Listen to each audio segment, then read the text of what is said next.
ఈ లోకమునంతటినీ కూడా రక్ష చేసేటటువంటి ఆ ముగ్గురు మూర్తులున్నారే, ఆ ముగ్గురు మూర్తులు మా తల్లులైనటువంటి ఆ ముగ్గురితో కలిసి ఉంటారో వాళ్ళు స్త్రీ పుంసయోగోద్భవాం. ఆ స్త్రీ పురుష యోగ కారణము చేత ఇదిగో ఈ జనించి ప్రవర్తిల్లినటువంటి ఇంతమంది జనులు ఉన్నారు. కాబట్టి మా అందరికీ వారు ముగ్గురు తల్లిదండ్రులు. ముగ్గురుగా కనపడేటటువంటి ఆ ఒక్కటైన పదార్థం ఉన్నది, అది సృష్టికర్తగా, స్థితికర్తగా, ప్రళయకర్తగా ప్రకాశిస్తోంది. అదిగో అటువంటి ఆ స్వరూపానికి నమస్కారం చేస్తున్నాను. తే వేదత్రయమూర్తయ స్త్రీపురుష, వాళ్లే వేదత్రయంగా ఈ లోకంలో ఉన్నారు. నేను మీతో మనవి చేశాను, వేదం ఒకటి ఈశ్వరుడు ఒకటి కాదు. ఆ సామవేదము రుక్ ఎజ్, అధర్వణ వేదం తదంతర్భాగం అవుతుంది ఆ అందులో ఉన్నటువంటి మంత్రభాగం తిరగడం చేత. కాబట్టి శంకర భగవత్పాదులు కూడా అందుకే వేదత్రయీ అంటూ ఆ మూడు వేదములు అన్న మాటతోటే స్తోత్రం చేస్తారు పరమేశ్వరుణ్ణి. కాబట్టి ఆ మూడు వేదములుగా లోకంలో ఉన్నటువంటి సామవేదము, ఋగ్వేదము, యజుర్వేదము ఏవున్నాయో ఆ వేదముల రూపమైనటువంటి ఆ పరమేశ్వరుడి యొక్క రూపములైన బ్రహ్మ విష్ణు మహేశ్వరుల్ని వారు పురుషోత్తమాంబుజభవ శ్రీకంధరా శ్రేయసే, వాళ్ళు నిరంతరము మాకు శ్రేయస్సు కల్పించుగాక. నాకు అనలేదాయన. మహాభారతాన్ని ఆంధ్రీకరించినప్పుడు ఎవరు చదువుకోవడం మొదలుపెట్టారో, ఎవరు వినడం మొదలుపెట్టారో వాళ్ళందరికీ కూడా త్రిమూర్తుల యొక్క రక్ష కలుగుగాక, వారందరికీ లక్ష్మీ పార్వతీ సరస్వతుల యొక్క అనుగ్రహము కలుగుగాక, బ్రహ్మ విష్ణు మహేశ్వరుల యొక్క అనుగ్రహము కలుగుగాక.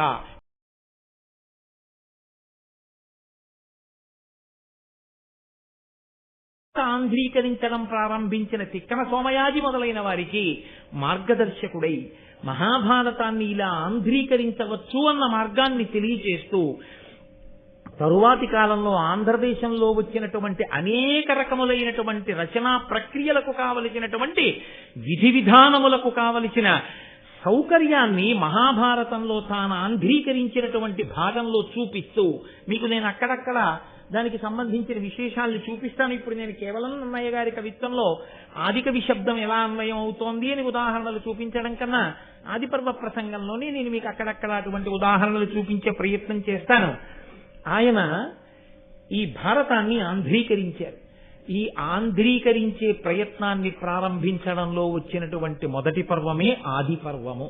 ఆది అన్న శబ్దమునకే మొదలు అని పేరు.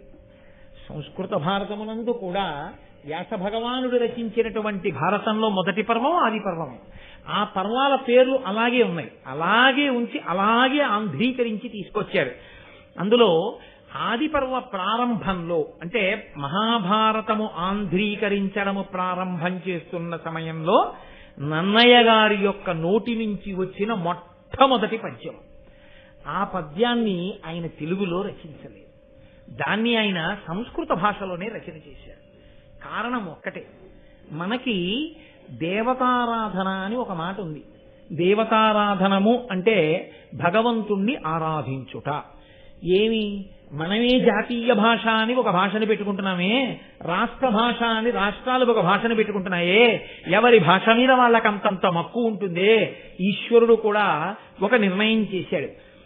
ఆరాధన యందు నామములు చెప్పుకోవడంలోనూ భగవంతుణ్ణి స్మరించడంలోనూ భజన చేయడంలోనూ మీరు ఇందులో చేస్తున్నారన్న దానితో సంబంధం ఉండదు.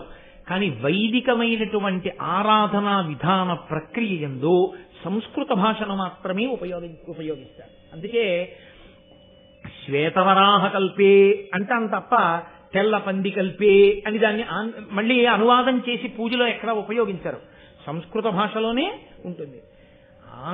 భారతాన్ని ఆంధ్రీకరించడం అనేటటువంటి మహోజ్వలమైన ప్రక్రియని ప్రారంభం చేస్తూ నన్నయ్య గారు దేవతామూర్తుల యొక్క ఆరాధన, ఆ త్రిమూర్తుల యొక్క అనుగ్రహం నాకు కలగాలి అని సంస్కృతంలోనే ప్రారంభించారు.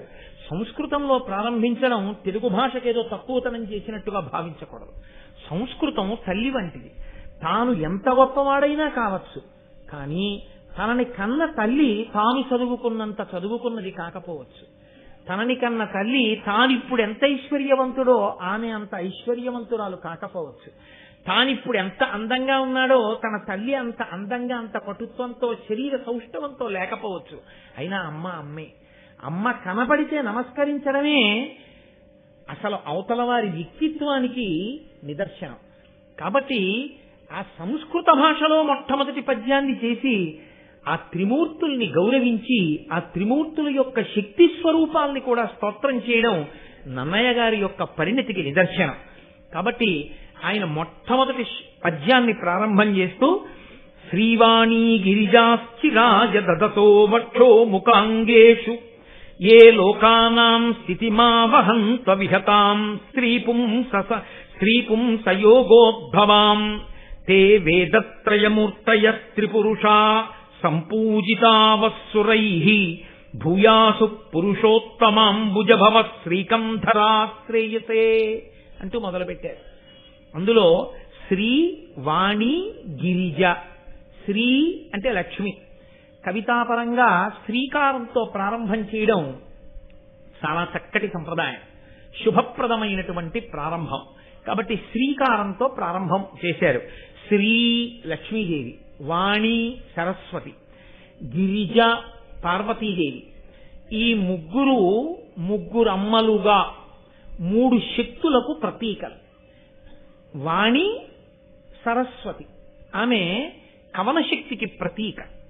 ఒకరిలో ఉన్నటువంటి ప్రజ్ఞ ఆయన యందే ఉండిపోతే స్వార్థంతో అంతకన్నా ఘోరం ఇంకొకటి ఉండదు లోకంలో. అందుకే నీరు నిలబడితే వాసన వస్తుంది. ప్రజ్ఞ తనలోనే ఉండిపోయి తనయందే ప్రకాశించి తనతో అంతరించిపోతే అంతకన్నా ఘోరమైన నేరం ఇంకొకటి లేదు. సరస్వతి నది ప్రవహిస్తుంది. ప్రవహించడానికి ఏ పారితోషికాన్ని ఏ ప్రతిఫలాన్ని కోరకూడదు. ఎవరి నుండి ప్రవహించాలని అడిగారు. పురుష సూక్తం చేస్తూ వేదంలో బ్రాహ్మణోస్య ముఖమాసీత్, వేదం చదువుకునేటటువంటి వాడు బ్రాహ్మణుడు. ఆ బ్రాహ్మణుడు ప్రయత్నపూర్వక పేదరికాన్ని అనుభవించమని చెప్తోంది వేదం. బ్రాహ్మణుడు నిరాడంబరమైనటువంటి జీవితాన్ని గడపాలి తప్ప ఎన్ని తనకి కలిసి వచ్చినా ఐశ్వర్యమే కూడినా ఎంతవరకు అవసరమో అంతవరకు తప్ప అంతక మించి భోగ లాలసతో కూడినటువంటి జీవితము బ్రాహ్మణులకు ఉండరాదు. బ్రాహ్మణుడి యొక్క జీవితం ఒక్కరోజు ఎలా ఉంటుందో వైదికమైన బ్రాహ్మణ జీవనం ఉన్న వాళ్ళ జీవనం మీరు చూస్తే మీరు తెల్లబోతారు. దాదాపుగా 70 సంవత్సరాల పైచిలకు వచ్చినటువంటి కృష్ణావధానులు గారు తన జీవితం మొత్తం మీద చొక్కా వేసుకున్న సందర్భం 3 పర్యాయములని నేను అనుకుంటున్నాను. 3 సార్లు చొక్కా వేసుకున్నారు. అంతకు మించి ఆయనకి చొక్కా వేసుకోవడం ఎప్పుడు రాదు. అంటే ఎంత నిష్ఠాగరిష్ఠులై వాళ్ళు జీవితాన్ని గడిపారో మీరు చూడండి. అంత నిష్ఠతో జీవితాన్ని గడిపి తాము సముపార్జన చేసినటువంటి జ్ఞానాన్ని ఏ ప్రయోజనమును అపేక్షించకుండా లోకమునకు అందించడమే తమ కర్తవ్యము అని భావించి దాని వలన వారి శ్వాస ఖేదపడినా, వారి యొక్క హృదయము తల్లడిల్లినా, ఒళ్ళు డస్సిపోయినా, ఆయుర్దాయము తగ్గిపోయినా, అదే పనిగా మాట్లాడడం వల్ల ఊపిరులు ఖర్చయిపోతే ఆయుర్దాయం క్షీణించిపోతుంది. ఆయుర్దాయమే క్షీణించిపోతోందని తెలిసినా దేని కొరకు మాట్లాడాలి అని అడిగారు. నీలో ఉండిపోయి విద్య నశించి నువ్వు మరణించే కన్నా నీ ఆయుర్దాయము తగ్గిపోయినా నువ్వు 10 మందికి బోధ చేసి జీవితాన్ని విడిచిపెట్టి దానివల్ల నువ్వు ధన్యుడవైపోతావు. కాబట్టి త్యాగముతో జీవించు, స్వార్థముతో బ్రతకవద్దు. కాబట్టి సరస్వతి ప్రవాహము అది ప్రవహించాలి. ఒకరి నుండి ఒకరికి ప్రవహించి వెళ్ళిందా ఉపయుక్తమవుతుంది. ప్రవహించలేదా ఎవ్వరికీ పనికిరాలేదు. గోదావరి ప్రవహించిందా కొన్ని వేల ఎకరాలు సాగుతాయి, కొన్ని లక్షల మందికి దాహం తీరుతుంది. గోదావరి ఒక్కచోట ఉండిపోయిందా కొన్ని లక్షల మందికి అన్నం దొరకదు, కొన్ని కోట్ల మందికి నీళ్లు దొరకవు. ప్రవహించాలి జ్ఞానం, ప్రవహించాలి తనలో ఉన్నటువంటి ప్రజ్ఞ. కాబట్టి దానికి సరస్వతి అని పేరు. శ్రీ, వాణి, గిరిజ ఈ 3 శక్తులు. లక్ష్మి సంపద, భోగము, అనుభవించగలిగినటువంటి దారుఢ్యం. కాబట్టి ఈ 3 ఏవైతే ఉన్నాయో ఈ 3టిని 3 మూర్తులు తమ శరీరములలో 3 చోట్ల ధరించి ఉన్నారు. ఎక్కడెక్కడ? వక్షో ముఖాంగేషు. శ్రీ లక్ష్మిని వక్షో గుండెల్లో పెట్టుకున్నాడు ఒక ఆయన. వాణి సరస్వతిని ముఖ. ముఖ అంటే సంస్కృతంలో ముఖ అన్న శబ్దానికి నోరు అన్నది కూడా అదే అర్థం. కాబట్టి నోటి యందు నాలుక చివర నిలుపుకున్నాడు ఒక ఆయన.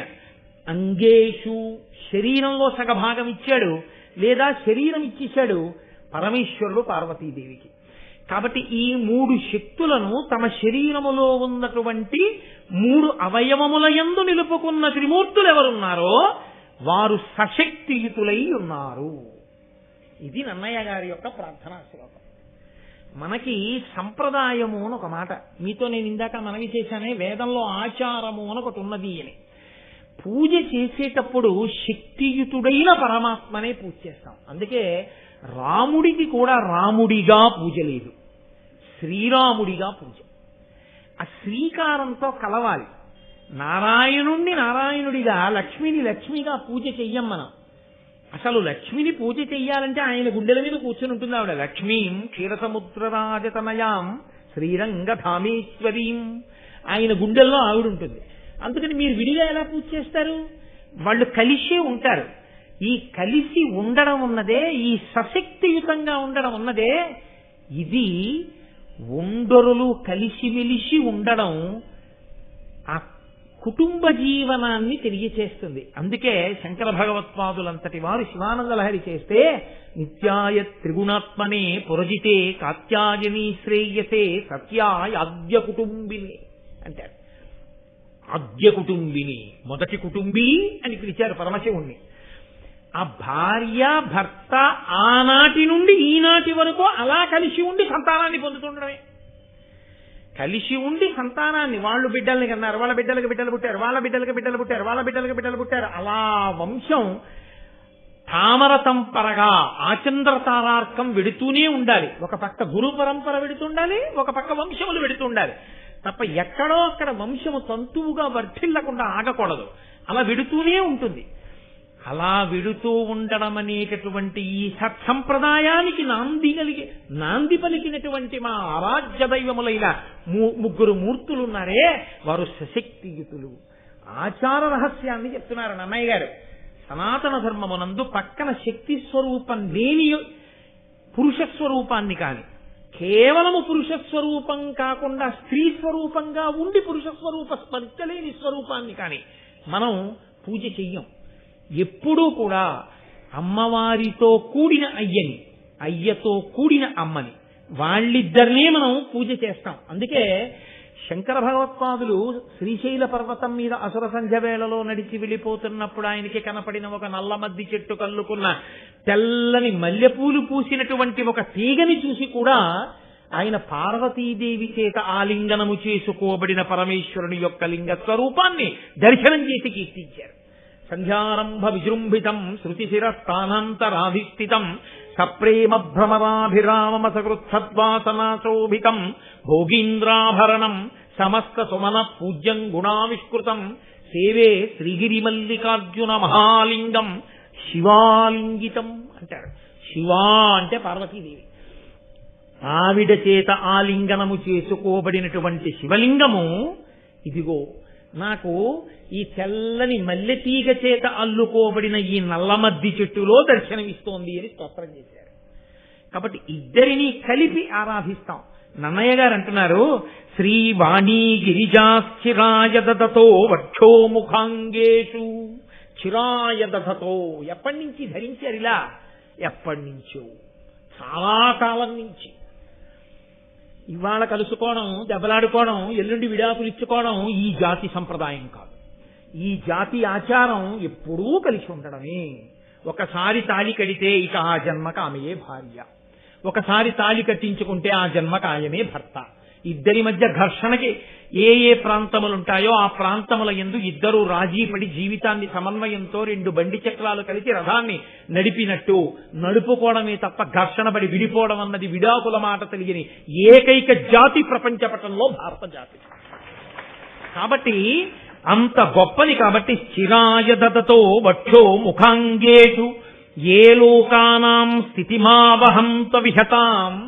ఈ లోకమునంతటినీ కూడా రక్ష చేసేటటువంటి ఆ 3 మూర్తులున్నారే, ఆ 3 మూర్తులు మా తల్లులైనటువంటి ఆ 3తో కలిసి ఉంటారో వాళ్ళు స్త్రీ పుంసయోగోద్భవాం. ఆ స్త్రీ పురుష యోగ కారణము చేత ఇదిగో ఈ జనించి ప్రవర్తిల్లినటువంటి ఇంతమంది జనులు ఉన్నారు. కాబట్టి మా అందరికీ వారు ముగ్గురు తల్లిదండ్రులు. ముగ్గురుగా కనపడేటటువంటి ఆ ఒక్కటైన పదార్థం ఉన్నదే, అది సృష్టికర్తగా, స్థితికర్తగా, ప్రళయకర్తగా ప్రకాశిస్తోంది. అదిగో అటువంటి ఆ స్వరూపానికి నమస్కారం చేస్తున్నాను. తే వేదత్రయమూర్తయ స్త్రీపురుష, వాళ్లే వేదత్రయంగా ఈ లోకంలో ఉన్నారు. నేను మీతో మనవి చేశాను, వేదం ఒకటి, ఈశ్వరుడు ఒకటి కాదు. ఆ సామవేదము రుక్ ఎజ్, అధర్వణ వేదం తదంతర్భాగం అవుతుంది ఆ అందులో ఉన్నటువంటి మంత్రభాగం తిరగడం చేత. కాబట్టి శంకర భగవత్పాదులు కూడా అందుకే వేదత్రయీ అంటూ ఆ మూడు వేదములు అన్న మాటతోటే స్తోత్రం చేస్తారు పరమేశ్వరుణ్ణి. కాబట్టి ఆ మూడు వేదములుగా లోకంలో ఉన్నటువంటి సామవేదము, ఋగ్వేదము, యజుర్వేదము ఏవున్నాయో ఆ వేదముల రూపమైనటువంటి ఆ పరమేశ్వరుడి యొక్క రూపములైన బ్రహ్మ విష్ణు మహేశ్వరుల్ని వారు పురుషోత్తమాంబుజభవ శ్రీకంధరాశ్రేయసే, వాళ్ళు నిరంతరము మాకు శ్రేయస్సు కల్పించుగాక. నాకు అనలేదాయన. మహాభారతాన్ని ఆంధ్రీకరించినప్పుడు ఎవరు చదువుకోవడం మొదలుపెట్టారో, ఎవరు వినడం మొదలుపెట్టారో వాళ్ళందరికీ కూడా త్రిమూర్తుల యొక్క రక్ష కలుగుగాక, వారందరికీ లక్ష్మీ పార్వతీ సరస్వతుల యొక్క అనుగ్రహము కలుగుగాక, బ్రహ్మ విష్ణు మహేశ్వరుల యొక్క అనుగ్రహము కలుగుగాక. కాబట్టి మాకు అంటూ పురుషోత్తమ అంబుజభవ, పురుషోత్తముడు అన్న మాట శ్రీ మహావిష్ణువుది, మహాదేవుడు అన్న మాట పరమశివుడిది. పురుషోత్తముడు శ్రీ మహావిష్ణువు, అంబుజభవ అంటే కమలంలోంచి తామర పువ్వులోంచి పుట్టినటువంటి వాడు బ్రహ్మగారు. శ్రీకంధరాశ్రేయసే, శ్రీకంధర అంటే శ్రీ అంటే విషం, కంధర అంటే కంఠమునందు పెట్టుకున్నవాడు, కంఠమునందు హాలాహలములు పెట్టుకున్నటువంటి పరమశివుడు. శ్రేయసే, మాకు సమస్త అభ్యున్నతులను కృపచేయుగాక. పరమేశ్వరుడు కంఠమునందు హాలాహలాన్ని పెట్టుకోవడం కూడా లోకాల్ని రక్షించడానికి. తండ్రి కొడుకు కష్టం పడుతుంటే ఆ కష్టాన్ని తన నెత్తి మీద వేసుకున్నట్టు మహానుభావుడైనటువంటి పరమేశ్వరుడు ఈ లోకములకంతటికి తండ్రి కాబట్టి హాలాహలోత్పాదనము చేత లోకములన్నీ చల్లడిల్లితే తాను హాలాహలాన్ని పుచ్చుకున్నాడు. కాబట్టి ఆ శ్రీకంధరుడైనటువంటి పరమశివుడు, పురుషోత్తముడైనటువంటి విష్ణుడు, అంబుజభవుడైనటువంటి బ్రహ్మ మాకు శ్రేయస్సులను కూర్చుగాక అని ప్రారంభం చేసి రాజరాజ నరేంద్రుడి మీద మహాభారతాన్ని ఆంధ్రీకరించడానికి కారకుడైన వాడు కనుక రాజరాజ నరేంద్రుడి మీద ఆయన ఒక పద్యాన్ని చెప్తున్నారు. కాదు, ఇందులో ఒక చమత్కారం ఉంది. మనకి సాహిత్యం అంతా కూడా, సాహిత్యము అంటే భగవన్నామ స్పర్శలేని సాహిత్యం ఏదుందో ఆ సాహిత్యాన్ని మన వాళ్ళు అంగీకరించారు. అందుకే పోతన గారు భాగవతాన్ని ఆంధ్రీకరిస్తూ ఓ మాట అంటారు, హరినామ స్పృహలేని కావ్యము విచిత్రార్థాన్వితంబయ్యు శ్రీకరమయ్యుండదయోగ్య దుర్మదనత్కాకోల కర్తాకృతి అంటారు. ఎంత గొప్ప గొప్ప శబ్దాలు వేసినా, ఎంత గొప్ప గొప్ప అర్థాలున్నా, ఎంత గొప్పగా రచన చేసినా పరమేశ్వరుడి గురించి చెప్పనటువంటి సాహిత్యం ఏదుందో, భగవద్భక్తిని ప్రబోధం చెయ్యనిదేదుందో అది నిరర్థకము. అది తద్దినం పెట్టినటువంటి రేవులకి కాపులెళ్ళినట్టు వెళ్ళేటటువంటి వాళ్ళకి పనికొస్తుందేమో కానీ హరినామ స్తుతి చేయు కావ్యము సువర్ణాంభోజి హంసావళీ సురతిభ్రాజితమై మానస సరస్ఫూర్తి నిలుంగొందు. మానస సరోవరానికి ఎవరెడతారు? పాపాలు పోగొట్టుకుందామనుకునేటటువంటి జిజ్ఞాసులైనటువంటి మహాభక్తులైన వాళ్ళు వెళ్ళి మానస సరోవరంలో స్నానం చేసినట్టు, హంసలు మానస సరోవరంలో ఉండేటటువంటి నీటి మీద తేలియాడి తామరతూండ్లు తిని ఆడుకున్నట్టు హరినామస్తుతి చేసినటువంటి కావ్యములను ఎవరు చదువుకుంటారు అంటే హరిని చేరుకుందాం అనుకున్నటువంటి వాళ్ళు చదువుకుంటారు.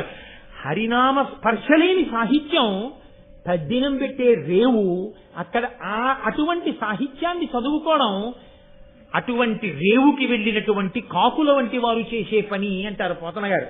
కాబట్టి మహానుభావుడు పైన దేవతలను నేను స్తోత్రం చేశాను. ఒకరేమో వ్యాస భగవానుడు చంద్రవంశాన్ని వర్ణించాడు మహాభారతంలో, వాల్మీకి మహర్షి సూర్యవంశాన్ని వర్ణించారు రామాయణంలో. సూర్యవంశాన్ని, చంద్రవంశాన్ని, రెండు వంశాల్ని వర్ణించి మనకి ధర్మాన్ని నేర్పినటువంటి వాళ్ళు వ్యాసుడు, వాల్మీకి. వ్యాసుడు, వాల్మీకి ఇద్దరు సూర్యచంద్రుల్ని ప్రస్తుతి చేశారు. ఆ సూర్యచంద్రులే రాత్రి పగలు ఉంటారు. సూర్యచంద్రుల్ని ప్రస్తుతి చేసినటువంటి వ్యాస వాల్మీకులు మన సాహిత్యానికంతటికీ కూడా రెండు కళ్ళ లాంటి వారు. అందుకే వ్యాస భగవానుణ్ణి వాల్మీకిని స్తుతి చెయ్యకుండా, వాళ్ళకి నమస్కరించకుండా అసలు ఏ విధమైనటువంటి భగవత్ సంబంధమైన ప్రసంగాన్ని పెద్దలైన వారు చెయ్యరు. వారిద్దరికీ నమస్కరించి మాత్రమే చేస్తుంటారు.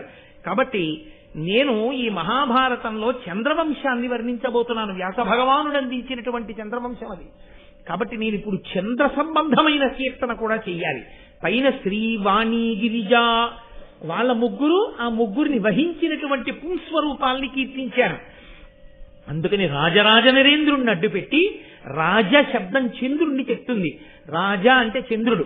అందుకని ఆ చంద్రుణ్ణి కీర్తించడానికి, చంద్రవంశాన్ని కీర్తించడానికి నన్నయ్య గారు రాజకులైక భూషణుడు, రాజమనోహరుడు, అంజరాజ తేజోజయశాలి శౌర్యుడు, విశుద్ధ యశ శరదిందు చంద్రికారాజిత సర్వలోకుడు, అపరాజిత భూరి భుజా కృపాణ ధారా జలశాంత శాస్త్రవ పరాగుడు, రాజమహేంద్రుడు నతిన్.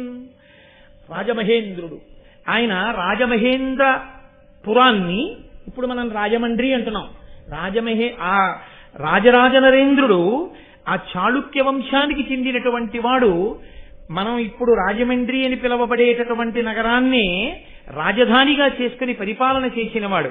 ఆయన్ని స్తోత్రం చేస్తూ రాజకులైక భూషణుడు, రాజులు అనిపించుకున్న వాళ్ళందరిలోకి కూడా గొప్పవాడిగా కీర్తింపబడినవాడు కాదు. రాజకులైక భూషణుడు అన్నది పైకి చంద్రుడికి సమన్వయం. కాబట్టి రాజమనోహరుడు, రాజులందరిలోకి కూడా చాలా మనోహరమైనటువంటి స్థితిని పొందినటువంటి వాడు. అన్య రాజ తేజో జయశాలి శౌర్యుడు, మిగిలిన రాజులందరినీ కూడా జయించినటువంటి వాడు. గొప్ప శౌర్యము కలిగిన వాడు రాజరాజ నరేంద్రుడు. విశుద్ధ యశ శరదిందు చంద్రికారాజిత సర్వలోకుడు. శరత్కాలంలో ఉండేటటువంటి చంద్రబింబాన్ని పరిణిత చంద్రుడు అని పిలుస్తారు. బాగా ప్రకాశవంతంగా ఉంటుంది వెన్నెలతోటి. అటువంటి చంద్రుడు ఎలా ఉంటాడో రాజులందరిలో రాజరాజ నరేంద్రుడు అంత గొప్పవాడు. అపరాజిత భూరి భుజాకృపాణ ధారాజల శాంత శాస్త్రవ పరాగుడు. ఆ రాజరాజ నరేంద్రుడు పట్టుకున్నటువంటి ఆయన యొక్క ఖడ్గధారల చేత కారినటువంటి రక్తధారల చేత శత్రువుల యొక్క ఉద్రేకమనబడేటటువంటి ధూళి అణిగిపోయినటువంటి వాడు. ధూళి ఎగురుతోందనుకోండి, భూమి మీద పెద్ద వర్షం పడిందనుకోండి, ఆ నీటి ధార చేత కొట్టబడి ధూళెంతా అణిగిపోతుంది. అలా శత్రువులైన రాజులు పైకి లేస్తుంటే రాజరాజ నరేంద్రుడి చేత కత్తి పట్టుకుని యుద్ధ భూమికెళ్లి ఆ కుత్తుకలు తెగటార్చి ఆ నేల రాలిపోయేటట్టుగా శత్రువులందరినీ దునుమాడితే ఆ కత్తి నుంచి కారినటువంటి ఆ ధారల చేత శత్రువులనేటటువంటి ధూళి అణిగిపోయేటట్టుగా చేయగలిగినటువంటి పరాక్రమశాలి అయిన రాజరాజ నరేంద్రుడు. రాజమహేంద్రుడున్నతిన్, అటువంటి వాడు రాజరాజు. ఆ రాజరాజ నరేంద్రుడిని కీర్తించి విమలాదిత్యతనూజుడు, విమల విచారుడు, కుమార విద్యాధరుడు, ఉత్తమ చాళుక్యుడు, వివిధాగమ విహిత శ్రముండు, తుహినకరుండరుకాంతిన్. ఆయన చూడగాని చంద్రుణ్ణి చూస్తే ఎంత సంతోషం కలుగుతుందో తన శరీర కాంతి చేత రాజరాజ నరేంద్రుణ్ణి చూసిన వాళ్ళకి కూడా అంత సంతోషం కలిగేది. ఆయన విమలాదిత్యుడికి కుందవాంబ అనబడేటటువంటి స్త్రీకి కలిగినటువంటి వాడు, జన్మించినటువంటి వాడు, చాలా పరిశుద్ధమైనటువంటి ఆచారము కలిగిన వాడు. నేను మీతో మనవి చేశాను, పరదేవతానుగ్రహము కలిగిన వాడొకడు జన్మిస్తే తప్ప అటువంటి శక్తి ఉన్నవాణ్ణి గుర్తించి అంగీకరింప చెయ్యడం కూడా సాధ్యం కాదు, అంత తేలికైన విషయమేం కాదు అని. కాబట్టి కుమార విద్యాధరుడు, ఉత్తమ చాళుక్యుడు. సుబ్రహ్మణ్యేశ్వర స్వామి వారు దేవసేనకంతటికి అధిపతియే రాక్షసుల్ని ఎలా దునుమాడతాడో అలా అటువంటి పరాక్రమము కలిగి శస్త్రాస్త్ర విద్యా నైపుణ్యము కలిగినటువంటి వాడైన వాడు. లేదా సుబ్రహ్మణ్యేశ్వర స్వామి వారి ఆరాధనా విధానమునందుండేటటువంటి తంత్రముల యందు నిష్ణాతుడైనటువంటి వాడు. వాళ్ళు గొప్ప శివభక్తులు ఆ చాళుక్యులందరూ. కాబట్టి వివిధాగమ విహిత శ్రముండు, అనేకమైనటువంటి ఆగములు తెలిసిన్నటువంటి వాడు. అటువంటి రాజరాజ నరేంద్రుడు ఒకానొకనాడు సభలో గొప్ప పండితుల్ని కవుల్ని అందరినీ కూర్చోపెట్టుకుని వాళ్ళతో మాట్లాడుతుండగా సంస్కృతంలో ఉన్నటువంటి భారతం గురించి ప్రస్తావన వచ్చింది. ఆయనకి భారతం వినడం అంటే చాలా ఇష్టం. అందుకని తరచూ భారతంలో ఉన్నటువంటి విశేషాలన్నీ వింటూ ఉండేవాడు. అదే కాదు, మిగిలినటువంటి రామాయణాది కావ్యములను కూడా వింటూ ఉండేవాడు. ఆయన ఆ నన్నయ్య గారిని పిలిచి నన్నయ్య గారితో ఒక మాట అన్నాడు. ఎంత బహుశా నన్నయ్య గారి గురించి మనకి తెలియడానికి భారతంలో నన్నయ్య గారు ఇచ్చినటువంటి ఏకైక పద్యం అదొక్కటే. అది వినా నన్నయ్య గారి గురించి తెలుసుకోవడానికి సాధికారికమైనటువంటి సాక్ష్యములతో కూడినటువంటి ఇతర పద్యములు మీకు కనపడవు ఇందులో. తన కుల బ్రాహ్మణు అనురక్తు అవిరళ జప హోమ తత్పరు విపుల శబ్ద శాసను సంహితాభ్యాసు బ్రహ్మాండాది నానా పురాణ విజ్ఞాన నిరతున్ పాత్రం ఆపస్తంభసూత్రు ముద్గల గోత్ర జాతు సద్వినుతావదాత చరితు లోకజ్ఞు ఉభయ భాషా కావ్య రచనాభిశోభితు సత్ప్రతిభాభియోగ్యు నిత్య సత్య వచను మత్యమరాధిపాచార్యు సుజను నన్నపార్యు చూచి పరమ ధర్మ విధుడు వర చాళుక్యాన్వయాభరణుడిట్టులనియ కరుణతోడా. నన్నయ్య గారిని సభలో ఒకసారి అలా చూశాడు ఆ పండితులు కవుల మధ్యలో. నన్నయ్య గారికి ఉండేటటువంటి లక్షణములు ఎటువంటివో చెప్తున్నారు. ఆయన కులబ్రాహ్మణుడు అన్న మాట పరంపరాగతంగా కేవలం తన దగ్గర పౌరోహిత్యం చేస్తూనో లేకపోతే తన దగ్గర ఉండేటటువంటి బ్రాహ్మణుల యొక్క పరంపరకి చెందినవాడు మాత్రమే అనో అర్థం ఇచ్చేటటువంటిది కాదు. ప్రభువు ప్రకటించినటువంటి శాసనములను సంస్కృత భాషలో రచన చేసి అందించగలిగినటువంటి దిట్ట అయినటువంటి వాణ్ణి కూడా కులబ్రాహ్మణుడనే పిలుస్తారు. కాబట్టి అటువంటి శక్తి కలిగిన కులబ్రాహ్మణుడు నిరంతరము జపం చేస్తుంటాడు, హోమం చేస్తుంటాడు. హోమము చేత దేవతల్ని ప్రీతి కల్పిస్తూ ఉంటాడు. మంత్రములను జపం చేసి ఆ మంత్రాధిష్టాన దేవతల యొక్క అనుగ్రహాన్ని పొందుతూ ఉంటాడు. అంటే వేదమునందు మంత్రముల యందు అంత నిష్ట కలిగి అంత గొప్ప దేవతానుగ్రహాన్ని పొందినటువంటి వాడు విపుల శబ్ద శాసనుడైన. ఏ శబ్దానికి ఏ అర్థం ఉంటుందో, దానికి ఎన్ని అర్థాలుంటాయో, ఎక్కడ ఏ శబ్దాన్ని ఎలా ప్రయోగించవచ్చో, ప్రయోగించి ఆ ఫలితాన్ని సాధించుకోవచ్చో, అందరికీ అర్థమయ్యేటట్టు చెప్పచ్చో, భాష మీద శబ్దం మీద ప్రభుత్వం ఉన్నటువంటి వాడు.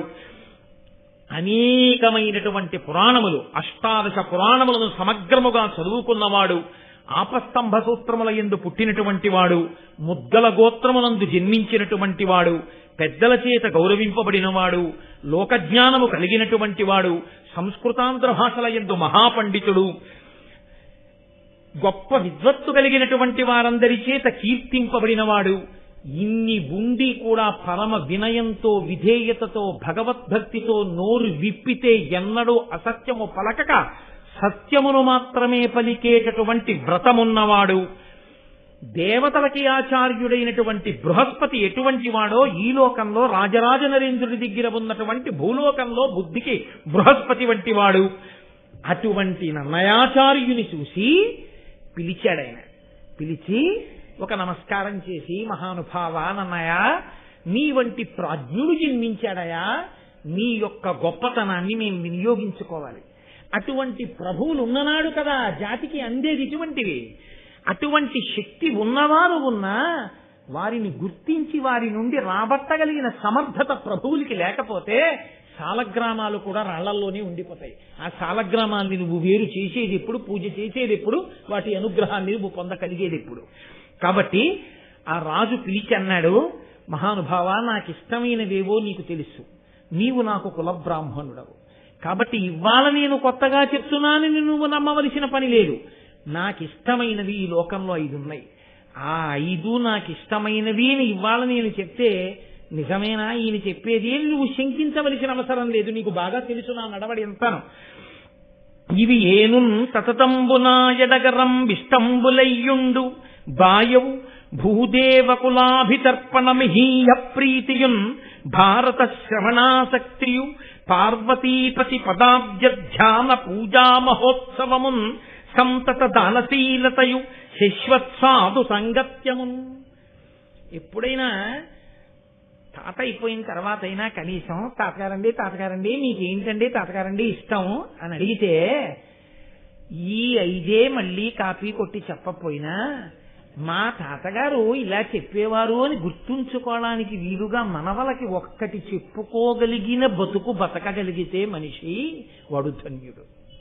తప్ప ఇన్నేళ్ళు వచ్చినా ఎన్ని తరాలు చూసినా తాతగారు మీకు ఏమి ఇష్టం అండి అని అడిగినప్పుడల్లా తాతగారు నాకు వంకాయ అల్లం పెట్టిన కూర ఇష్టం రా అన్నవాడు పుట్టలోని చెదలు పుట్టవా గిట్టవా దేని కొరకు? రాజరాజ నరేంద్రుడు చెప్పుకుంటున్నాడు నాకు 5 ఇష్టం. మీకు తెలుసు నన్నయాచార్య, ఇవి ఏను సతతంబునా ఎడగరంబిష్టంబులయ్యుండు. ఒకప్పుడు ఇష్టంగా ఉండి ఒకప్పుడు ఇష్టం పోవడం కాదు, సతతంబు నాకెప్పుడు ఇష్టం. 5 చెయ్యాలని నా మనసు ఉవ్విళ్ళు ఊరుతూ ఉంటుంది. ఏమిటో తెలుసా? బాయవు అవి పోవు. చేశాంగా ఎన్నాళ్ళు చేస్తాం అంటే వద్దులే నిజమే చేశాం కదా అని నా మనసు తృప్తి పడదు. ఈ 5 మళ్ళీ మళ్ళీ మళ్ళీ మళ్ళీ చెయ్యాలనిపిస్తుంటుంది. మళ్ళీ మళ్ళీ చెయ్యాలని అనిపించేవి చాలా ఉంటాయి. విశ్వనాథ సత్యనారాయణ గారు చెప్పారు, చేసిన సంసారమే చేస్తున్నావు కానీ రాసిన రామాయణం రాయడానికి నీకేమిటి ఇబ్బంది అన్నారే. కాబట్టి నాకు 5 ఇష్టం, అవి వదలవయా నా మనసుని మళ్ళీ మళ్ళీ చేయమంటాయి. ఏమిటో తెలుసా? భూదేవ కులాభితర్పణ మహీయ ప్రీతియున్. భూదేవం ఈ భూమి యందు దేవతల వంటి బ్రాహ్మణులు ఆ వేదం చదువుకుని పరమభక్తితో జీవనం చేసేటటువంటి బ్రాహ్మణులు కనపడ్డప్పుడు వాళ్ళని సేవించాలని వాళ్ళకి నమస్కరించాలని నా మనసు వెంపర్లాడుతుంటుందయ్యా. భారత శ్రవణాసక్తియు, భారతం ఎన్ని మాటలు విన్నా ఇంకా వినాలి ఇంకా వినాలి ఇంకా వినాలనిపిస్తూనే ఉంటుంది. నిజమో అబద్ధమో నన్నయ్య గారికి తెలీదు. నన్నయ్య గారు రోజు వింటల్లా రాజరాజ నరేంద్రుడు చెప్తున్నది యథార్థమే, అందుకు కదూ ఆంధ్రీకరించారు. అంటే నన్నయ్య గారి లాంటి శక్తి ఉన్నవాడు ఉన్నా ఆయనకి ఆంధ్రీకరించాలన్న కోరిక పుట్టాలంటే అటువంటి రాజు కూడా పుట్టద్దు. అందుకని నేను రాజరాజ నరేంద్రుడిని తక్కువ చెయ్యొద్దంటున్నాను. కాబట్టి భూదేవ కులాభితర్పణ మహీయ ప్రీతియున్ భారత శ్రవణాసక్తియు పార్వతీపతి పాదాబ్జధ్యాన పూజా మహోత్సవము. ఎంత గొప్పగా చెప్పుకున్నాడండి. పార్వతీపతి ఒక్క శివ పూజ అనలేదైనా, శివ పూజగా కాదు. ఇది కదా అన్నయ్య గారి పద్యం ఆచారం. ఇద్దరిని కలిపి పూజ చేస్తాం మనం. పార్వతీ పరమేశ్వరుడు లక్ష్మీనారాయణుడు అలా అంటాం గాని వాణి హిరణ్యగర్భాభ్యాం నమః శిశి పురంధరాభ్యాం నమః అంటాం గాని ఎవరో ఒకరి నుంచి ఒకరు వదిలేయడం మన సంప్రదాయంలో లేదు. అందుకే పిలుపుకి కూడా అంత మర్యాదగానే పిలుస్తాం. మనం పిలిస్తే వేసిన అంత మర్యాదగానే వేస్తాం. శ్రీమతి మరియు శ్రీ అని మన జాతి సంస్కారం అటువంటిది, దానికి ఉన్న వైభవం అటువంటిది. కాబట్టి ఆ పార్వతీపతి ఉన్నాడే, ఆ పార్వతీ పరమేశ్వరుల యొక్క పాదముల వంక చూస్తూ ఆ పాదముల సేవ చూస్తూ గంధం అలదాలన్నా పూజ చెయ్యాలన్నా లలితా సహస్రంతో 1000 పువ్వులేసేసి, శివసహస్రంతో 1000 పూజలేసేసి 1000 పువ్వులేసేసి గంధం అలది కుంకుమార్చన చేసేసి ధూపం వేసేసి ఎన్ని చేసినా అయ్యో ధూపం దగ్గరికి వచ్చేసానా మళ్ళీ ఎప్పుడు చేస్తాను పార్వతీపతి పూజ, మళ్ళీ సాయంకాలం కూర్చొని చెయ్యాలి అనిపిస్తుందా ఆనమయ. ఏమిటో నాకు ఆ పార్వతీపతి పూజ అంటే అంత ఇష్టం. అంటే ఆయన విష్ణుద్వేషికాడు, ఆయనకి శివుని యందు అనురక్తి, కానీ రాజరాజ నరేంద్రుడు విష్ణుద్వేషికాడు. అది భక్తి అన్న మాటకి పరిపూర్ణమైనటువంటి నిర్వచనం. కాబట్టి నాకు ఆ పార్వతీపతి పాదములను ఎప్పుడు పూజ చేస్తానా అని ఉంటుందయ్యా. సంతత దానశీలతయు, ఎప్పుడూ దానం చెయ్యాలి. ఉండడం ఒకెత్తు, దానం చెయ్యాలన్న కోరిక ఉండడం ఒకెత్తు. సాధారణంగా ఉండడము అన్న మాటకి లక్ష్మి విషయంలో ఉండేటటువంటి ప్రారంభం ఏమిటో తెలుసా అండి? దాచుకుందామనే ఉంటుంది తప్ప ఇద్దాము అని అనిపించదు. అసలు శాస్త్రంలో పెద్ద రహస్యం ఏమిటో తెలుసా అండి? దేనికి దాచుకుంటాడని అడగండి. నాకే ఉండాలని దాచుకుంటాడు. అసలు పిచ్చాడై ఎలా దాచుకుంటాడు, కానీ నాకే ఉండాలని దాచుకున్నది నీకు రాదు, నీ బిడ్డలకు వెళ్ళిపోతుంది, గుట్టుకుని ఊపిరి అయిపోతే.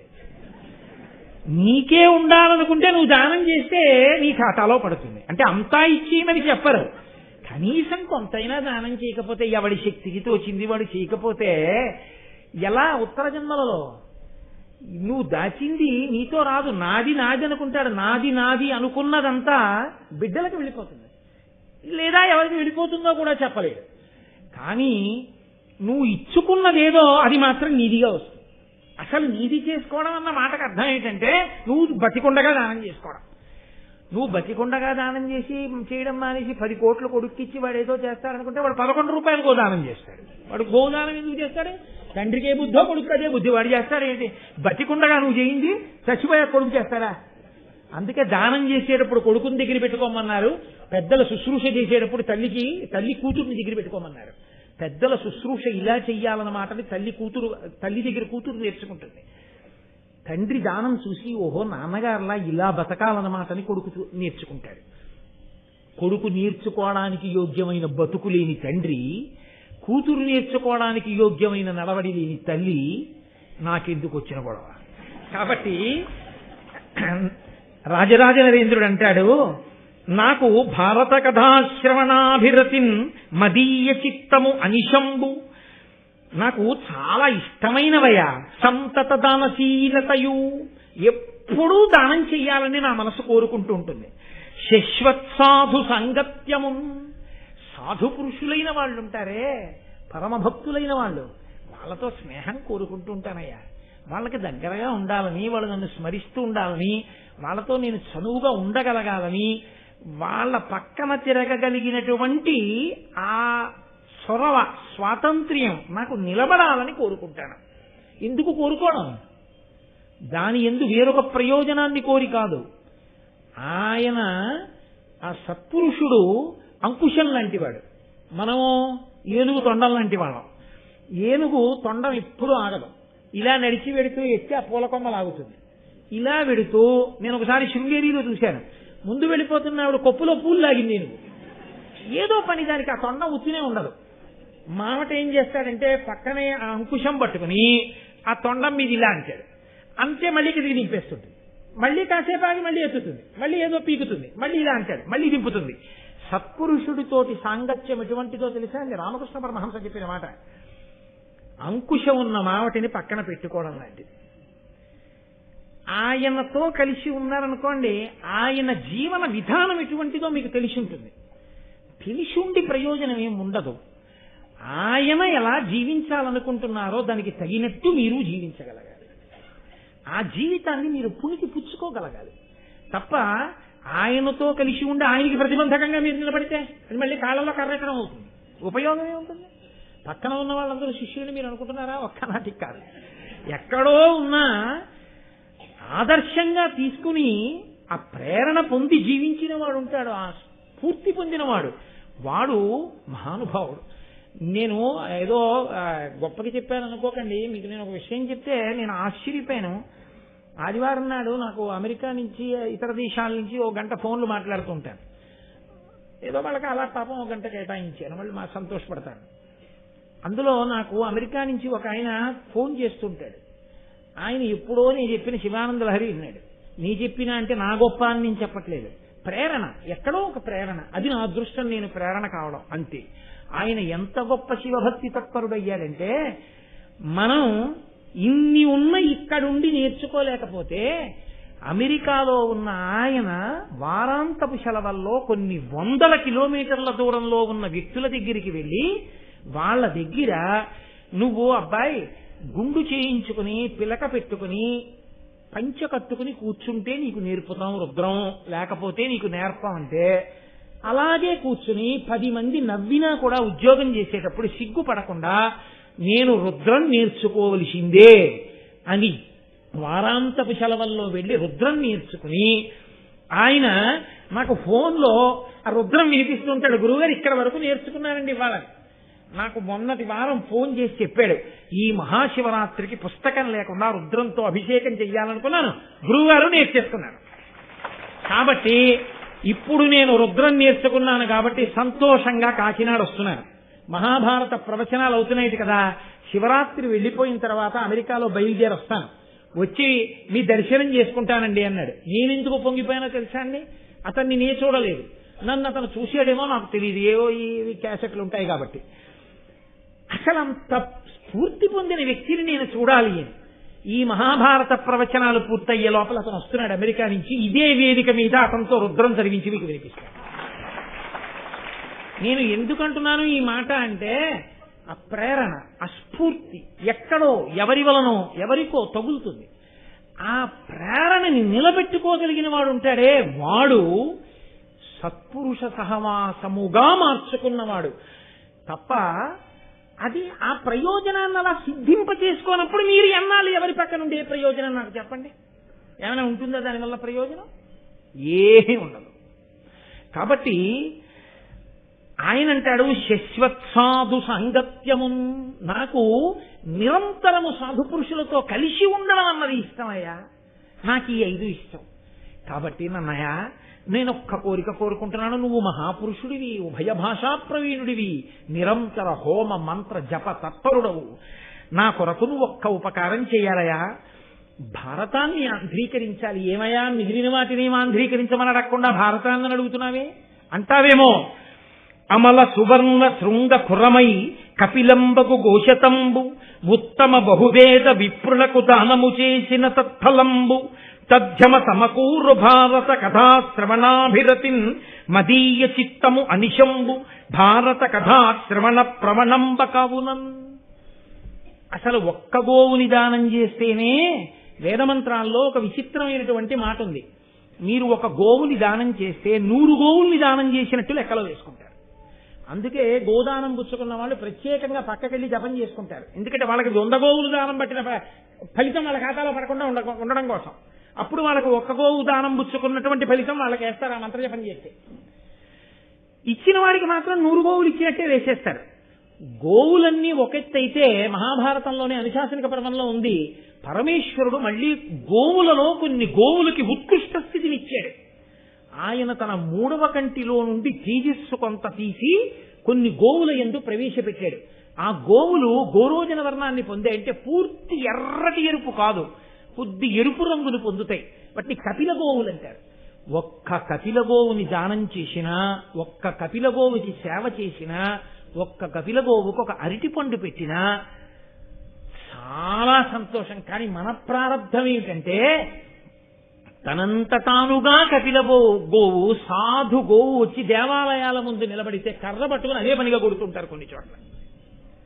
ఎంత ఆశ్చర్యంగా ఉంటుందో, ఏమిరా ఈ ప్రారంభం అనిపిస్తుంది. కాబట్టి రాజరాజ నరేంద్రుడు అంటున్నాడు, అమల సువర్ణ శృంగ ఖురమై కపిలంబ గుఘోషతంబు. ఇక్కడ అసలు గోవువే దొరకడం కష్టం, సరి అయిన గోవు దొరకాలి. కాదు కపిల గోవు దొరకాలి. అది ఎటువంటి కపిల గోవు అయి ఉండాలి? గొప్ప పొదుగుండి ఇలా శిరములను ముట్టుకుంటే పాలు విడిచిపెట్టాలి. అది విపరీతంగా పోట్లు పొడిచేటటువంటి ఆవై ఉండకూడదు. చక్కటి ధేను ఉండాలి, చూడముచ్చటగా ఉండాలి, సాధుగోవయ్యి ఉండాలి. ఇప్పుడు ఆ ఆవు పాలు పిండుకున్నవాడు ఆవు పాలు కాచి తోడు పెట్టుకుని పెరుగు తినేటటువంటి వాడై ఉండకూడదు. పరమ సంతోషంతో ఆవు పాలు చేత పట్టుకుని నమస్తే అస్తు భగవన్ విశ్వేశ్వరాయ మహాదేవాయ త్రయంబకాయ త్రిపురాంతకాయ త్రికాగ్నికాలాయ అంటూ పరమేశ్వరుడికి అభిషేకం చేసుకుని రమించిపోయేటటువంటి వేదాంగములను చదువుకున్నటువంటి బ్రాహ్మణుడు దొరకాలి. అటువంటి బ్రాహ్మణుడు ఎందుకు దానం పుచ్చుకుంటాడు? ఆయన నా ఇంట అభిషేకం చేసుకోవడానికి ఒక గోవు ఉంటే బాగుండు, నేను రోజు ప్రదక్షిణం చేయడానికి గోవు దొరికితే బాగుండని ఈ గోవు దానం పుచ్చుకుంటానని పరమ ప్రీతితో వచ్చి దానం పుచ్చుకునేటటువంటి యోగ్యమైన వేదాంగములు జరిగిన బ్రాహ్మణుడు దొరకాలి. అప్పుడు దానం చేయాలి. దేశము కాలము నీ దగ్గర పుచ్చుకునేవాడు ఇవ్వడానికి గోవు ఇన్ని కలిసి రావాలి. కానీ అమల సువర్ణ శృంగ ఖురమై ఒకవేళ అటువంటి గోవు దొరికినా గోవుని దానం చేయగలవేమో. ఆ బ్రాహ్మణుడు ఈలోగా ఇంకొకళ్ళ దగ్గర గోవు చేసుకున్నాడు అనుకోండి, చాలండి నాకెందుకండి ఇన్ని ఆవులు, నేను పెంచుకోలేను, నాకు ఒక గోవు చాలా మహాప్రభో, ఇంకా నాకు అక్కర్లేదంటే. నువ్వు ఇంకా తరించాలి అనుకుంటే ఆ ఆవు కొమ్ములు ఎంత పరిమాణంలో ఉంటాయో వాటికి తగిన శుద్ధమైన బంగారంతో ఆ గోవు కొమ్ములకు బంగారంతో, అది శుద్ధ బంగారం, ఇంకా ఏదీ కలవకూడదు, శుద్ధమైన బంగారంతో ఆ కొమ్ములకు అలంకారములను చేయించారు. వాటి డెక్కలకి బంగారపు తొడుగులు చేయించాలి.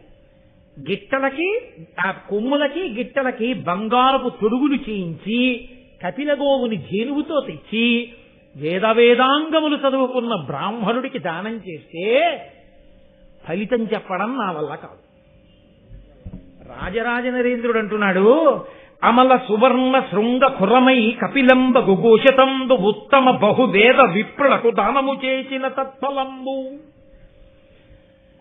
1000 మంది వేదాంగములు చదువుకున్నటువంటి అనుష్ఠాన తత్పరులైన బ్రాహ్మణులను తీసుకొచ్చి నించోపెట్టి వాళ్ళందరినీ కూడా సత్కరించి కూర్చుండబెట్టి అర్ఘ్యపాద్యాదులిచ్చి బంగారు తొడుగులతో కూడినటువంటి ఈ 100 కపిలగోవుల్ని తీసుకొచ్చి ఈ కపిలగోవులన్నింటినీ కూడా ఈ బ్రాహ్మణులకు దానము చేసినటువంటి వాడు 100 కపిలగోవులు బంగారు తొడుగులతో ఇచ్చిన వాడికి ఎంత ఫలితమో మహాభారతాన్ని విన్నవాడికి అంత ఫలితం.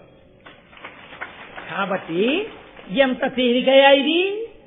మహాభారతం పోని వినడమేనా కష్టమైందా? వింటుంటే అబ్బా అబ్బా అబ్బా అబ్బా అని జుర్రుకు తాగవలసినటువంటి విషయం.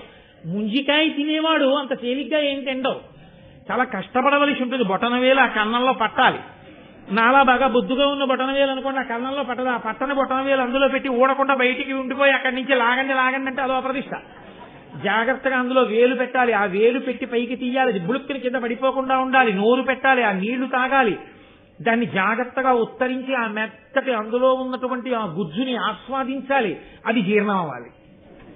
ఇన్ని గొడవలు. ఇంత కష్టపడి ముంజికాయ తినడం చాలా బాధతో కూడుకున్నటువంటి విషయం అయి ఉండొచ్చు. కానీ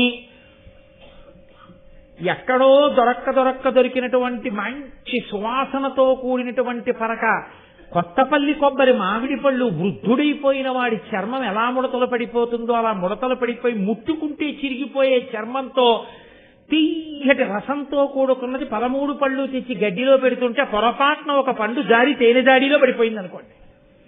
ఇన్ని మాటలు లెక్కెట్టినా 12 ఉన్నాయి. నాకు ఇచ్చినవాడు 13వది ఇవ్వలేదని బాధపడ్డాడు. 12 పళ్ళు తినేశాడు. వారం రోజులు అయిపోయిన తర్వాత పరమేశ్వరుడికి అభిషేకం చేద్దామని, శివరాత్రి కదా ఎక్కువ తేనె చేద్దామని జాడీ వంపి తేనె పాత్రలో పోస్తున్నాడు. అసలే కొత్తపల్లి కొబ్బరి బాగా ముగ్గిపోయింది, ముడతలు పడిపోయింది, సువాసన పరమ తీపి, తేనె జాడీలో పడిపోయింది, వారం రోజులు ఉండిపోయింది. తీసి చేత పుచ్చుకుని ఇలా అన్నాడు అనుకోండి, ఇంత రసం నోట్లో కారిపోయింది అనుకోండి, ఏం కష్టపడాలా తినడానికి తాగడానికి? కొత్తపల్లి కొబ్బరి మామిడి పండు జాడీలో తేనె సహితాలో వారం రోజులు మగ్గినది తీసి తాగడం ఎంత తేలికో మహాభారత శ్రవణం చేయడం అంత తేలిక. కూర్చొని ఏమంత కష్టం నీకు? ఇంతకన్నా తేలిగ్గా తరించే మార్గం ఉందా? అంత ఫలితం ఇస్తారయా? అటువంటి మహాభారతం సంస్కృతంలో ఉంది, కానీ ఆంధ్ర భారతం లేదు. కాబట్టి నేను అది వినాలనుకుంటున్నాను. కాబట్టి ఇంత ఫలితాన్ని ఇచ్చేటటువంటి మహాభారతాన్ని మహానుభావ ఆంధ్రీకరించవలసింది అన్నారు. అంటే నన్నయ్య గారు అంగీకరించిన ఘట్టాన్ని చెప్పి ఇవాళ ఉపన్యాసాన్ని పూర్తి చేస్తాను. వీళ్ళు ఇలా చెప్తూ వెళ్ళిపోతాడేమో శివరాత్రి వరకు అని మీరు కంగారు పడుకోలేదు. కాబట్టి నన్నయ్య గారు అంటారు, అమలిన తారకా సముదయంబుల నిన్నను సర్వ వేద శాస్త్రముల అశేష సారము ముదంబున పొందను బుద్ధివాహు విక్రమమున దుర్గమార్ధ జల గౌరవ భారత భారతీ సముద్రము తరియంగా ఈదను విధాతృనకై నన్ను నెరబోలునే. రాజరాజ నరేంద్ర నువ్వు అడిగావు, భారతాన్ని ఆంధ్రీకరించండి నన్నయ్య గారు అని అడిగావు. అలాగేనండి, తప్పకుండా చేస్తాను. నేను కాకపోతే ఎవరు చేస్తాడు? ఇన్నాళ్ళకి నేను పుట్టాను కాబట్టి చేస్తాను అంటే నన్నయ్య గారు ఎందుకు అవుతారు? అలా అంటే నన్నయ్య గారి నోటి వెంట ఆ పలుకులు ఎందుకు వస్తాయి? ఆయన వినయం అటువంటిది. ఇంత సమర్థుడయ్యుండి, ఆదికవి అయ్యుండి ఆయన అంటున్నారు, అమలన తారకా సముదయంబుల నిన్నను, ఆకాశంలో ఉండేటటువంటి నక్షత్రాలన్నింటినీ తప్పు లేకుండా లెక్కెట్టు. నీకోటి లెక్క తెలిసేమిటి, నేను ఇన్ని చెప్తే అన్నీ అనుకుంటానంటావేమో. నిన్ను అడిగినవాడు ఈశ్వరుడు, ఆయన ఈ నక్షత్ర మండలాన్ని సృజించినవాడు. నువ్వు తప్పు చెప్తే ఆయన చెప్పలేడు. ప్రతిరోజు రాత్రి నువ్వు నక్షత్రాన్ని లెక్క పెట్టడం మొదలుపెట్టినా బతికున్నాళ్ళు లెక్క పెట్టిన నక్షత్రాలని ఖచ్చితంగా లెక్కపెట్టి చెప్పగలవా? చెప్పలేవు. అలా సర్వ వేద శాస్త్రముల అశేష సారము ముదంబున పొందను. వేదముల యొక్క శాస్త్రముల యొక్క సమస్త సారాన్ని నేను పొందేస్తానంటే సాధ్యం అవుతుందా? తేలిగ్గా సంతోషంగా ఇలా కూర్చుంటే నాకు వచ్చేయాలండి అంటే వచ్చేస్తాయా? అలా కుదరనట్టు బుద్ధిబాహు విక్రమమున దుర్గమార్ధజల గౌరవ భారతీ సముద్రము దర్యంగ ఈదను. బుద్ధిబలం అనేటటువంటి చేతులతోటి మహాసముద్రమైనటువంటి భారతాన్ని ఈదుతానంటే కుదురుతుందా? నీ చేతులకు బలం ఉంటే ఏట్లో ఈదు, నీ చేతులకు బలం ఉంటే చెరువులో ఈదు. అంతేగాని నా చేతులకు బలం ఉందండి, పక్క ఊళ్ళో చెరువులో ఈదాను, అందుకని ఈ చేతులతోటే సముద్రానికి యువతల ఒడ్డు నుంచి అవతల ఒడ్డుకి ఈదుతానండి అంటే ఈదుతావా? కొంత దూరం వెళ్ళేటప్పటికి రెక్కలు అలిసిపోతాయి, ఏవో జలచరములు తినేస్తాయి. కాబట్టి బాహుబలం సముద్రాన్ని ఈదడానికి సరిపోదు. నాకు ఏదో కవనశక్తి ఉండొచ్చు, నాకు ఏదో భాష మీద ప్రభుత్వం ఉండొచ్చు, అయితే మాత్రం మహాభారతం అనేటటువంటి సముద్రాన్ని నేను ఈదగలనా రాజరాజ నరేంద్ర? మది కాబట్టి విధాతృణకైనను నెరబోలునే. నా వల్ల కాదు అని నేను ఊరుకుంటున్నాను అనుకుంటున్నావేమో, చతుర్ముఖ బ్రహ్మకైతే మాత్రం సాధ్యమయ్యా? అంత గొప్పదయా మహాభారతం? చతుర్ముఖ బ్రహ్మగారే చెప్పగలడా అన్నారంటే అటువంటి మహాభారత నిర్మాణం చేసిన వేదవ్యాసుడు ఎంత గొప్పవాడై ఉండాలి. కాబట్టి ఆయన అన్నాడు, అయినా నేను ఆంధ్రీకరిస్తాను. ఎందుకు ఆంధ్రీకరిస్తానో తెలుసా? ఒక్క కారణానికి ప్రయత్నం మొదలు పెడతాను. నాకేమీ రాదని ఇలా తల వంచుతాను. ఇలా నేను ఎవరి ముందు తల వంచాలో వారి ముందు ఇలా తల వంచితే వారు నన్ను అనుగ్రహించి నన్ను వారి చేతి పనిముట్టుగా స్వీకరించారా, జరిగిపోతుందంటే కథంతా. నేను చేస్తున్నానంటే కదూ నాకు సమర్థత. ఎవరు నన్ను వస్తువుగా స్వీకరించాలో వారు స్వీకరించిన తర్వాత ఎందుకు నడవదు? కాబట్టి ఇదిగో నేను ఇప్పుడే నమస్కారం చేస్తున్నాను. హరి హరాజ గజాననర్క షడాస్యమాతృ సరస్వతీగిరి సుతాదిక దేవతాతతికిన్ నమస్కృతి చేసి దుర్భర తపో విభవాధికున్ గురున్ పద్య విద్యకు ఆజ్యున్ అంబురుహగర్భ నిభున్ ప్రచేతసు పుత్రు భక్తి తలంచుచున్. నేను అదిగో ఆ శ్రీ మహావిష్ణువుకి, హర పరమశివుడికి, అజ బ్రహ్మగారికి, గజానన విఘ్నేశ్వరుడికి, అర్క సూర్యుడికి, షడాస్య ఆరుముఖములు ఉన్నటువంటి సుబ్రహ్మణ్యేశ్వర స్వామి వారికి, మాతృ లక్ష్మీదేవికి, సరస్వతీదేవికి, గిరిసుతాది ఆ పార్వతీదేవికి, దేవతలందరికీ తల ఉంచి నమస్కరిస్తున్నాను. వీళ్ళందరికీ నమస్కరించి పద్య విద్యకు ఆది అయినటువంటి వీరొక మహాపురుషుడికి నమస్కరిస్తున్నాను. ఎవరో తెలుసా? ఆయన ప్రచేతసుని కుమారుడై రామాయణ కావ్యాన్ని లోకానికి అందించిన వాల్మీకి మహర్షి యొక్క పాదాల విందములకు నమస్కరించి సూర్యవంశాన్ని వర్ణించి రామాయణ కావ్యాన్ని అందించి లోకానికి ధర్మ ప్రబోధం చేసిన వాల్మీకి మహర్షికి నమస్కరిస్తున్నాను. పద్య విద్య అన్నారు. మనకి ఛందస్సు అద్భుతం. ఇది ఏ ఇతర భాషకి లేదు. ఇది ఒక్క మన భాషలకే, సంస్కృతానికి, తెలుగు ఇటువంటి భాషలకే ఈ మర్యాద ఉన్నది. ఛందస్సు వల్ల ఉండేటటువంటి లక్షణం ఏమిటో తెలుసా అండి? పద్యంగా వస్తేను మీరు ధారణ చెయ్యవచ్చు. మీరు వాక్యముల కింద రాసేశారనుకోండి, ఎన్ని వాక్యములు రాసినా మీరు ధారణ చెయ్యలేరు. ఛందస్సులో పద్యంగా రచన చేశారనుకోండి, మీరు ధారణ చేసేయచ్చు. 4 మాటలు పద్యం వింటే మీకు వచ్చేస్తుంది పద్యం. 10 మాటలు మీరు వాక్యాలు విన్న వాక్యాన్ని యథాతథంగా మీరు పట్టుకోలేరు. అటువంటి పద్య విద్యకు ఆది అయినటువంటి వాడు లోకములకు ఛందస్సును ఉపయోగించి ధర్మాన్ని జ్ఞాపకం పెట్టుకుని అనుష్ఠించడానికి వీలుగా రామకథని అందించినటువంటి మహాపురుషుడైన వాల్మీకి మహర్షి పాదార విందములకు నేను నమస్కారం చేస్తున్నాను. భారతీ శుభగభక్తి చయంబుల చేసి ఘోర సంసార వికార సంతమసజాల విజృంభము బాచి సూరిచేతో రుచిరాబ్జ బోధనరతుండకు దివ్యు పరాశరత్మజంభోరుహమిత్రు కొల్చి మునుపూజితు భూరి యశో విరాజితున్.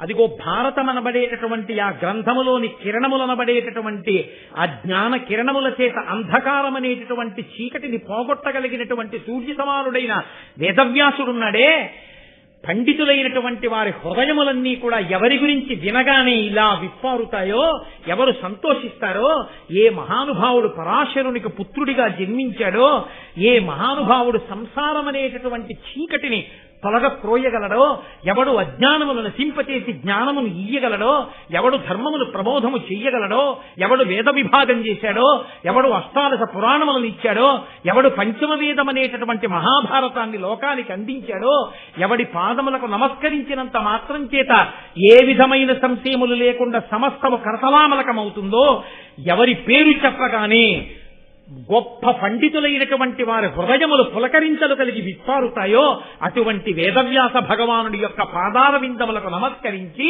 మహాభారతాన్ని ఆంధ్రీకరించడం ప్రారంభం చేస్తాను. రాజరాజ నరేంద్ర, నీ కోరిక తప్పకుండా నెరవేరుతుంది, ప్రారంభం చేస్తానని నన్నయ్య గారు రాజరాజ నరేంద్రుడికి మాట ఇచ్చి భారతాన్ని ఆంధ్రీకరించడం ప్రారంభం చేసినటువంటి ఘట్టం దగ్గర ఇవాల్టి ప్రారంభోపన్యాసాన్ని పూర్తి చేస్తూ, రేపు మొట్టమొదటి ఘట్టం, అత్యద్భుతమైనటువంటి ఘట్టం, అది వ్యాసుడికే చెల్లు, ఆంధ్రీకరించడం నన్నయ్య గారికే చెల్లు. ఎన్ని ధర్మాలు ప్రతిపాదన చేస్తారో, ఎన్ని గహనమైన రహస్యములు దాచారో ఆ విషయాల్ని రేపటి రోజున ప్రస్తావన చేస్తాను.